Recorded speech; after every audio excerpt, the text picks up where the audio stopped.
Clap it up. I love this pick. I think this is great. I don't know where this team goes. This was the worst pick in the first round. Here comes probably the hottest take I've had on this podcast. Welcome into the program. I am Eli Gonzalez, and you are watching Soft Knocks. This is my NFL podcast where I tell you everything that's going on in the NFL world. This week was a pretty cool one. There's been a lot going on. The NFL draft wrapped up just a couple weeks ago, and there's plenty to talk about. And in this episode, I'm going to grade every team's draft in the AFC East and AFC South. Besides that, there's some new free agency news. And for our Sports World Corner, a big pitcher in the MLB is down with an injury that's going to hold him for 2 to 3 months. We'll see how that impacts the landscape of the MLB and that team specifically. And we'll end it with our top 10 list this week, being the 10 players most likely to break out this next season. Without further ado, let's get into it. All right, back with this segment, draft grade. This is our second of 4 of these. Next week, we'll start the NFC. But first, let's finish the AFC. The Bills are going to kick off the AFC East. In the second round, they take TJ Parker, the edge rusher out of Clemson.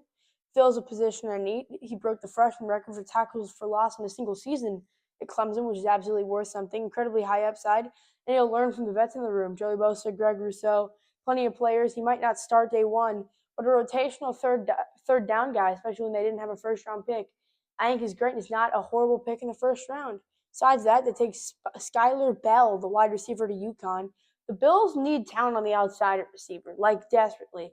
Their entire offense has just been Josh Allen, please win us the football game.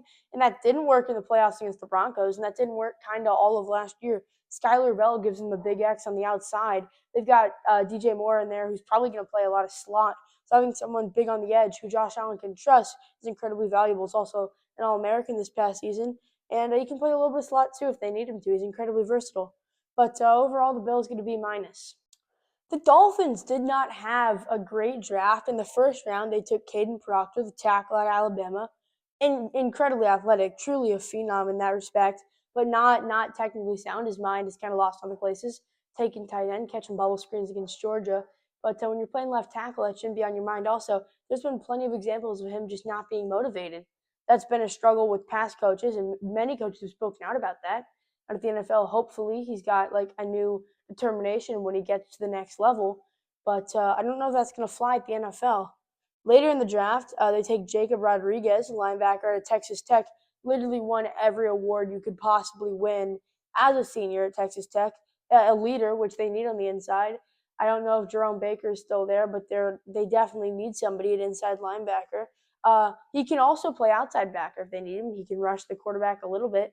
When they played Oregon in Hard Rock Stadium, ironically, he was a big part. They didn't win that game. That wasn't the defense's fault, and he had a really good showing. He also was a quarterback in high school, which I just think is kind of interesting.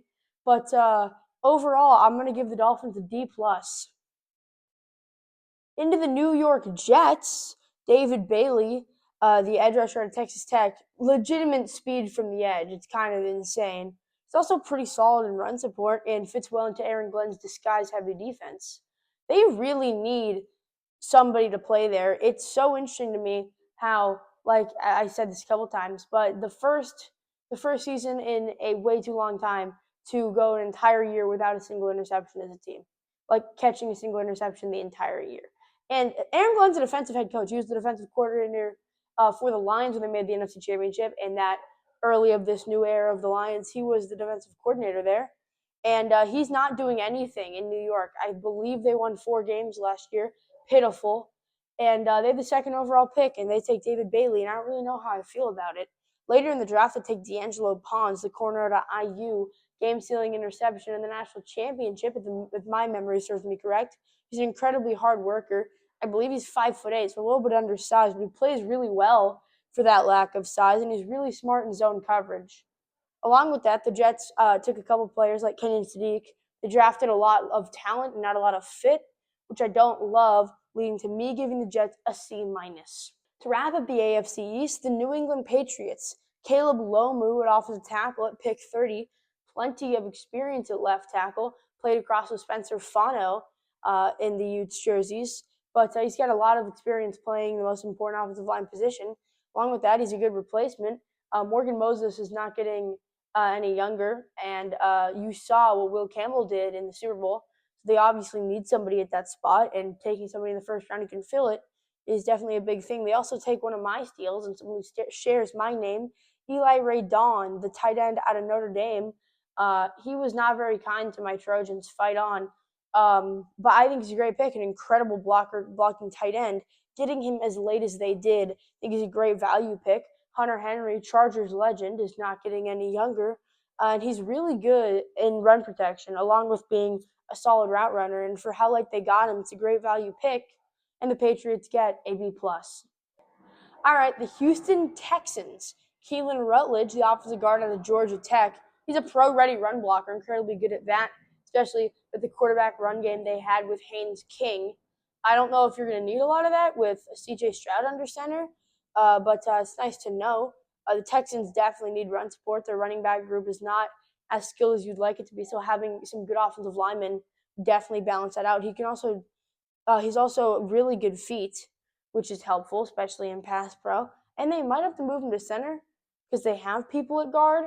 So we'll see how that goes. But wherever he plays, I think he'll make an impact. In the second round, they take Caden McDonald out of Ohio State, probably the best defensive tackle in this draft class. It's ridiculous to me that he fell to the second round. Just ridiculous value. And as far as run support goes, the Texans need plenty of it, especially on the defensive side of the ball. You got Danielle Hunter and Will Anderson out there at edge, but no one to plug in the middle. And in the middle, Caden McDonald, along with being a great run stopper, is incredibly good against the pass, which is kind of wild, but still cool that you can get someone at that spot who's good at so much. And overall, the Texans get an A-.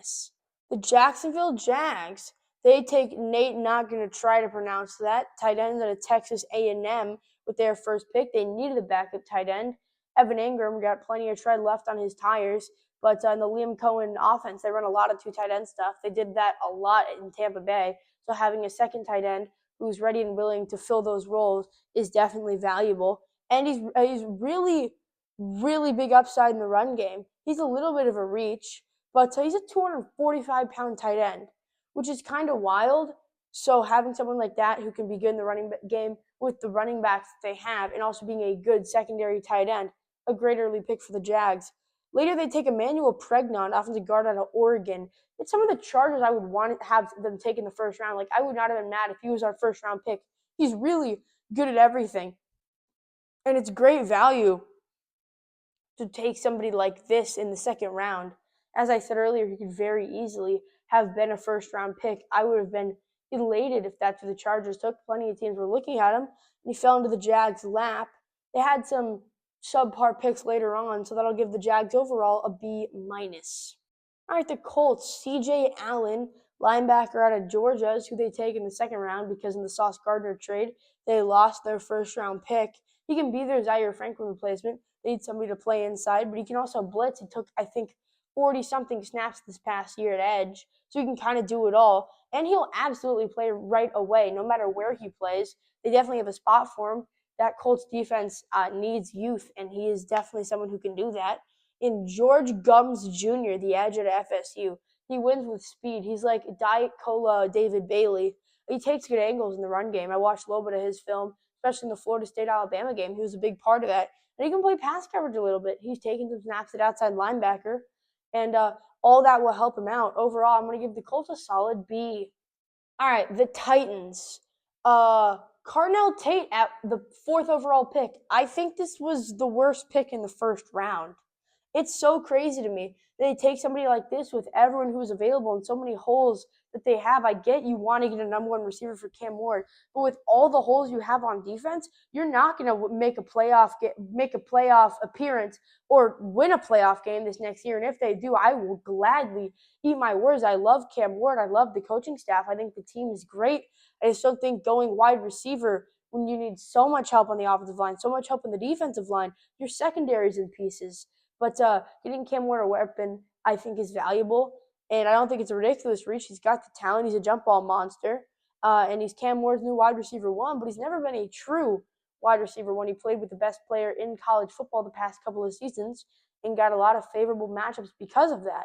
So can that translate to the next level? We'll have to see. but that's who they take in the first round. Besides that, Nick Singleton, a running back at Penn State, clap it up.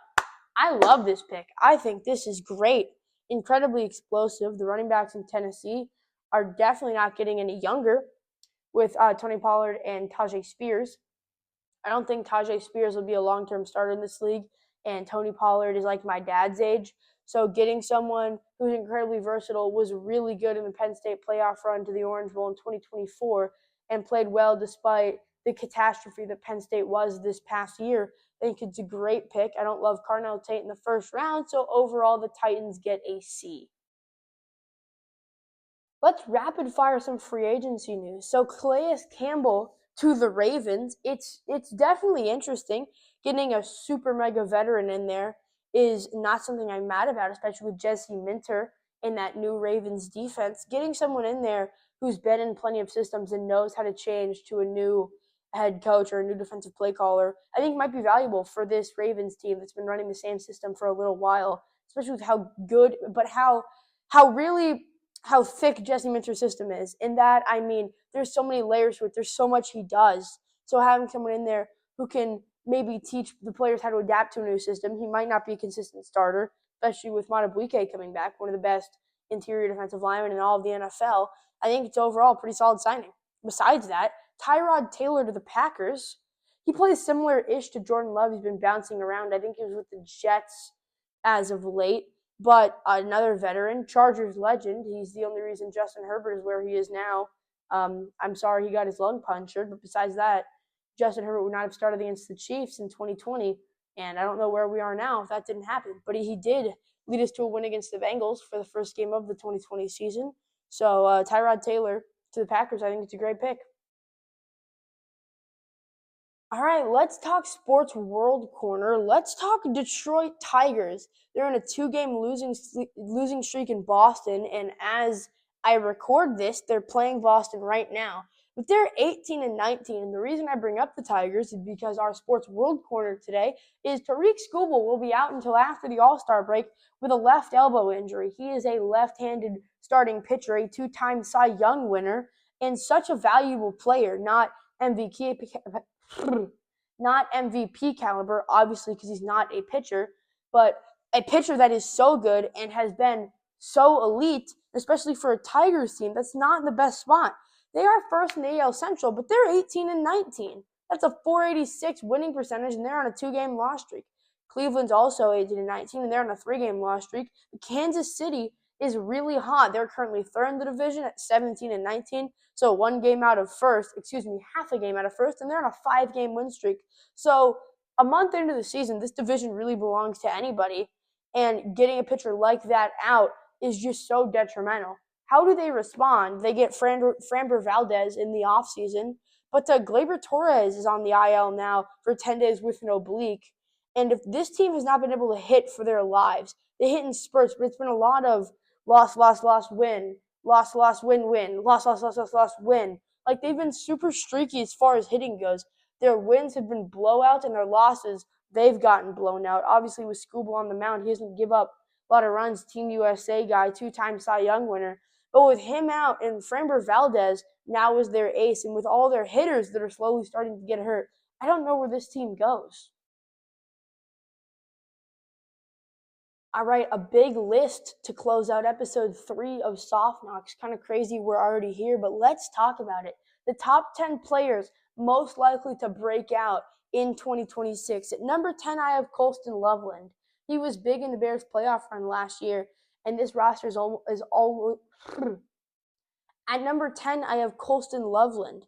This roster is only getting more talented. He was pivotal in the playoff run last year, and with the incoming draft picks, this roster is only getting younger, and he's one of those youthful players. His connection with Caleb Williams last year was incredible, and I only think they build on that. I could see him having 1,000 yards, 10 touchdowns, and getting catapulted into top 10 tight end conversations. At number 9, Maxwell Harrison of the Buffalo Bills. He was a late first-round pick for them last year, and they have such a good corner group with all the players that they have, but I think he could be the stud of it this next year. I think he's going to play a lot of outside corner, and he's going to have a lot of responsibilities, and he's got all the tools athletically to handle all those responsibilities incredibly well. He's at number 9. I promised myself 2 Chargers on this list, and at number 8, it's Deion Henley, our outside linebacker. He usually plays a weak side, but he's been playing a little bit of Mike, especially to close this last season. New defensive system, I wonder how that impacts his responsibilities, but he's an athletic phenom. He's so good in tackling, great in run recognition, and he's such a good blitzer. There's so many times last year where he's gotten crucial sacks from the second level because he's so good at delaying blitzes, at finding the gaps, at understanding where a running back's going to try to block and being in the other direction. He's so good at so much, and I really think this year is his first year at the Pro Bowl. At number 7, it's Matthew Golden, probably the most disappointing first-round pick last year. He did next to nothing, and fantasy owners and dynasty fantasy owners around the world were so sad. I was one of them. So him and Matt LaFleur's offense, Matt LaFleur is no longer there. That's why I bring this up. I think a new offensive coordinator might really try to use the younger players that they have here in the system. Jordan Love didn't have a great connection with him last year, but I think they changed that over the offseason. I think the new coach really propels this good season for Matthew Golden. At number 5, I'm going Travis Hunter. You think Eli. Travis Hunter was one of the top picks out of this upcoming draft. I think he went number 2 just a few years ago, and a really disappointing rookie year due to injuries. But I think he comes back, and I think he's one of the better receivers in the NFL. I'd be surprised if he plays a lot of corner. I think he'll be a rotational guy there. I think going 2 ways in the NFL just really isn't possible. But his speed mixed with his athletic ability and just how rangy he is. And Trevor Lawrence had a really good year last year, and I only think he builds on that. That's why Travis Hunter is at number 5. At number 4, give me Tyler Shough. I trust Kellen Moore with my life. He was the offensive coordinator with the Chargers for 1 year, and ever since then, he's kind of gotten catapulted, and now he's at a head coaching job here in New Orleans. Tyler Shough almost won Offensive Rookie of the Year, lost to his division rival in Ted McMillan, but he had such a good season, and they had a pretty solid draft. I like Jordan Tyson. We'll talk about him on next week's episode, but so much that Tyler Shough has been able to do in his first year, so much that they were able to build off of that in the draft. All signs are pointing to a breakout season for Tyler Shough. At number 4, it's an unconventional one. Raiders fans, you will be happy. It's Jack Bech. So this Raiders team is so weird to me. I love Clint Kubiak, and he knows how to use an X receiver. They've got Brock Bowers in the middle. They've got Ashton Genty at running back. Mendoza, I assume, will play the majority of the snaps at quarterback. But I think Jack Bech is going to be their big X on the outside. And Kubiak used JSN a lot. They moved him around the formation. But he got a good bit of his reps at X with Cooper Kupp being in the slot. So having someone out there who's little unproven but incredibly talented, I think Jack Bech is a really good year this upcoming year, and I think he's at number 4. At number 3, it's not a flashy pick, but it's Josh Simmons. He was considered the steal of the draft coming out of last year's draft in Kansas City. Didn't have a great year, kind of got exposed on the edge, didn't play significantly better than the guy they had the year prior who got absolutely bull rushed in the Super Bowl. But I think he bounces back. They've got a lot of new pieces in there, a lot of people for him to learn from. And a second year in the NFL, being a rookie is so hard. I wouldn't know personally, but I've been told that it's really difficult to make that jump from college ball to the NFL. And I think with another year of preparation, Josh Simmons is a good year, and he's at number 3. At number 2, I promised myself 2 Chargers on this list, and this is the second. Oronde Gadsden. The Chargers tight end room is looking a little bleak. I don't think we're going to sign David Njoku. We had a meeting with him this past Monday. But I think Gadsden's going to be a big part of why the Chargers are successful in 2026. He was so effective in the limited snaps he got by the end of the year. He was our clear tight end 1, and I only think he builds off that. He's at number 2. And at number 1, here comes probably the hottest take I've had on this podcast. But I think Kyler Murray is an MVP candidate next year, and he's my number 1 player to break out in 2026. I trust the offense with KOC. I trust the receivers they have. Brian Flores isn't going anywhere. This defense is going to be elite again. Their problem last year was quarterback. And I'm going to be honest, J.J. McCarthy played as well as probably I could in that system. He looked so flustered. He looked so unfocused. Carson Wentz was doing his best, but he was dealing with a couple injuries. And the quarterback position was just not good last year for Minnesota. And now you bring in Kyler Murray, an offensive rookie of the year who in 2019 with the Cardinals looked like one of the most talented, young, and exciting players on the planet. Fast forward 6-ish years, and he's kind of floundering, but he finds his way to Minnesota with like a second chance on the NFL with such a talented team around him. I think they go 13-4, 14-3. I think they're a top 2 seed in the NFC when it comes to playoff time, and I think Kyler's a big reason why. He will break out in 2026. Thank you for being here for episode 3 of Soft Knocks. It was a quick one, but thank you for sticking around. If you enjoyed, please do all the things below. Really helps me get more eyes on this show. And if you enjoyed, please tell a friend. And as always, I'll see you next time.